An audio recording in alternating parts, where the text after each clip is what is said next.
सभी दोस्तों को मेरा प्यार भरा नमस्कार। आज की इस वीडियो में मैं आपके साथ विश्वास और आस्था का एक ऐसा सच्चा अनुभव साझा करने जा रही हूँ जिससे आपका मन और आपका जीवन पॉजिटिव एनर्जी और पॉजिटिव थॉट यानी कि आ, सकारात्मक विचार और सकारात्मक ऊर्जा से भर जाएगा। तो आइए सुनते हैं संजय जी की कहानी उनके अपने शब्दों में। मैं किशोरावस्था से ही कई प्रकार की उलझनों से ग्रसित रहा हूँ, जिसमें मुख्य रूप से पारिवारिक व शारीरिक कारण माने जा सकते हैं। मैं अपने जीवन में इच्छा अनुसार अपने हिसाब से शिक्षा प्राप्त नहीं कर सका, जिसका मुझे आज तक अफसोस है। शासकीय सेवा में आने से पहले मैंने निवेश क्षेत्र में भी हाथ आजमाया, जिसमें मैं पूरी तरह या कहूँ कि बुरी तरह से असफल रहा, जिसके लिए मुझे अपने परिवार के तानों का सामना भी करना पड़ा। और ये स्वाभाविक भी था, क्योंकि इस समय मुझे जो आर्थिक क्षति हुई थी वो बहुत बड़ी थी और परिवार इसे लेकर चिंतित भी था। शासकीय सेवा के प्रारंभिक चरणों में मैंने 6 वर्षों तक एक शिक्षक के रूप में कार्य किया। इस कार्य को पूरी मेहनत से करने के बावजूद मेरा मन किन्हीं कारणों से बहुत उदास रहता था। इस कार्य के साथ साथ मैंने प्रतियोगी परीक्षाओं के माध्यम से शासकीय सेवा में जाने का प्रयास भी किया, जिसमें मुझे सफलता भी मिली। लेकिन सहयोग न मिल पाने के कारण कुछ बेहतर स्थितियों को मैं ज्वाइन नहीं कर पाया।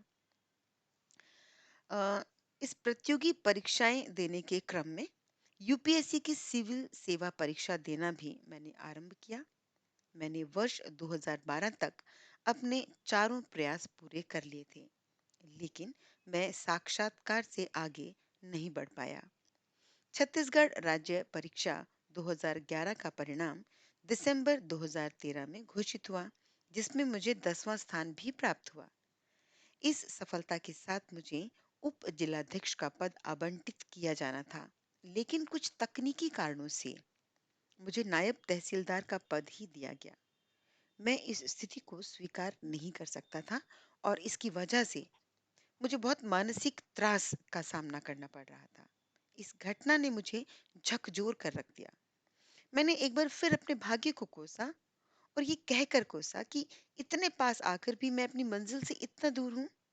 तभी मेरे बड़े भाई साहब ने मुझे परामर्श दिया कि मैं आंतरिक शांति, मन की शांति के लिए, मन के सुकून के लिए साईं बाबा की शरण में समर्पित हो जाऊं।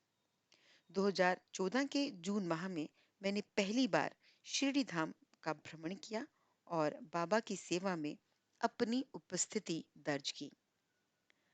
अ, तभी सरकारी घोषणाओं के माध्यम से सभी उम्मीदवारों को यूपीएससी परीक्षा देने के लिए 2 अतिरिक्त अवसर उपलब्ध कराए गए। मैंने इस अवसर का उपयोग किया और मुझे 2015 में सिविल सेवा परीक्षा के परिणाम में सफलता प्राप्त की।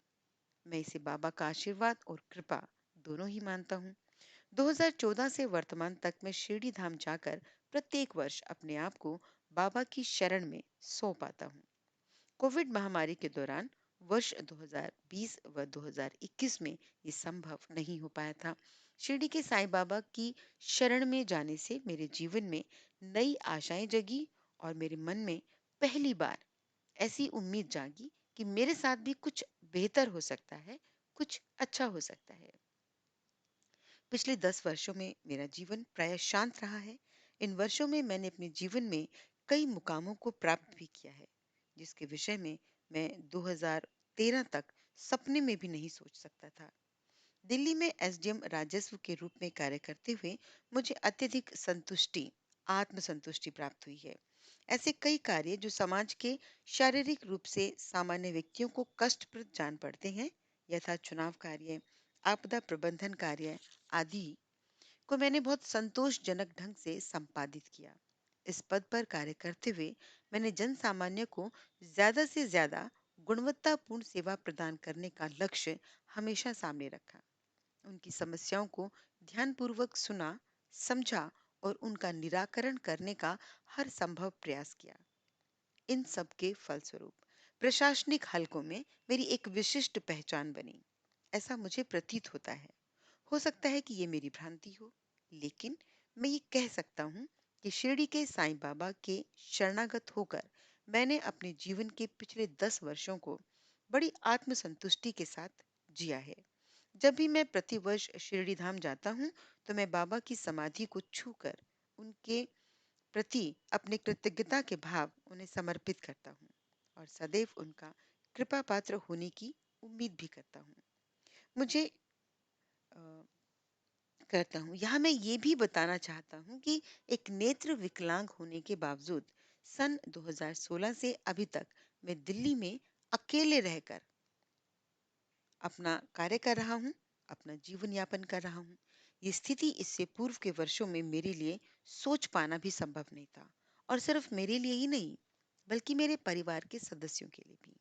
मैं ये भी मानता हूँ कि ये शिरडी के साईं बाबा का ही आशीर्वाद है। मैंने अनेक प्रकार की स्थितियों में जीवन को जिया है।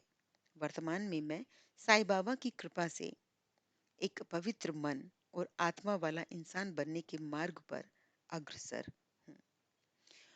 तो जब भी मैं प्रतिवर्ष शिरडी धाम जाता हूँ, तो बाबा की समाधि को छूकर अपनी कृतज्ञता के भाव उन्हें समर्पित करता हूँ। मुझे शिरडी का भक्तिमय वातावरण बहुत ही रुचिकर लगता है। भक्तों की अत्यधिक भीड़ होने के बावजूद यहाँ की सफाई व्यवस्था से मैं बहुत प्रभावित हूँ। साईं मंदिर की एक और विशेषता जो मुझे विशिष्ट लगती है कि साईं मंदिर के प्रांगण में ही हाजी अब्दुल बाबा की मजार भी स्थित है। साईं बाबा मंदिर में जाने के पश्चात मजार पर जाना मैं कभी नहीं भूलता। मुझे ऐसा महसूस होता है कि शिरडी के धाम में ये पवित्र आत्माएं भक्तों को निरपेक्ष भाव से अपना आशीर्वाद प्रदान करती हैं। साथियों, ये लेखक संजय सोंधी जी के अपने व्यक्तिगत विचार व अनुभव हैं। वर्तमान में संजय सोंधी जी दिल्ली सरकार के भूमि एवं भवन विभाग में उप सचिव के पद पर कार्यरत हैं। यहाँ मैं आपको ये भी बताना चाहूंगी कि संजय सोंधी जी 100% नेत्र विकलांगता से प्रभावित हैं, नहीं देख पाते हैं। इसके बावजूद उनके जीवन का जो संघर्ष है वो अपने आप में प्रेरणा है, और वो इस प्रेरणा का स्रोत मानते हैं साईं बाबा को। तो मेरी शुभकामनाएं मैं अपनी शुभकामनाएं, अपनी सदिच्छाएं संजय सोंधी जी के प्रति समर्पित करती हूँ कि उनका विश्वास एवं आस्था बनी रहे और वो अपने जीवन को सदैव सफलतापूर्वक आत्मसंतुष्टि के साथ जिए। ऐसी ही प्रेरणादायक वीडियो में आपके साथ फिर मुलाकात होगी। तब तक के लिए आप अपना और अपने आसपास के लोगों का ख्याल रखें। जय साईं बाबा, जय साईं धाम।